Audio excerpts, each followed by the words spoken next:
लीला सांस हो, महसूस करीला तोहे पास हो, महसूस करीला तोहे पास हो। एक नजर जवाना दिन देखनी ओही दिन हो गइल खास हो। एक बात कहब माने के ता इनकार करब का।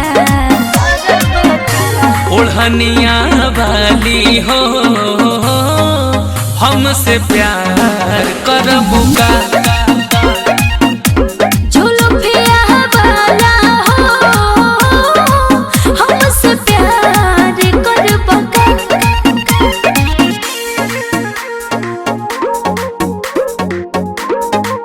हमसे प्यार करब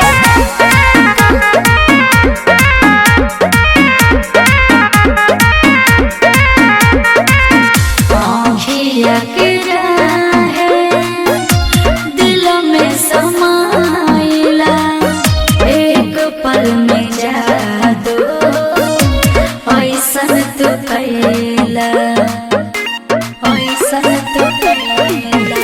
चल साथे प्रेम कहानी बढ़ावे के, सुहाना सफर के ख्वाब दिल में सजावे के।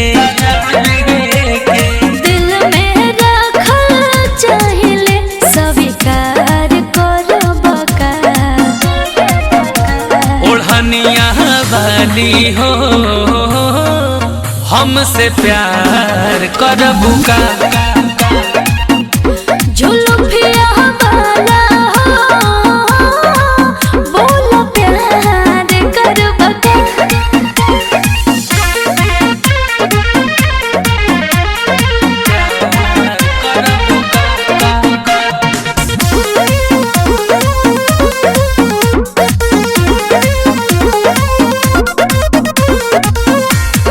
दाना छना पहिले केहू रहे लागल, तोहरे के देखनी ते फीलिंग खास जागल, फीलिंग खास जागल। हमरो दिल के जानू हो तू ही भागइलू, तो एह दिमाग में तू ही तो छा गइलू। आलम बा मोहब्बत के इजहार करब का। ओढ़निया वाली हो हमसे प्यार करबू का।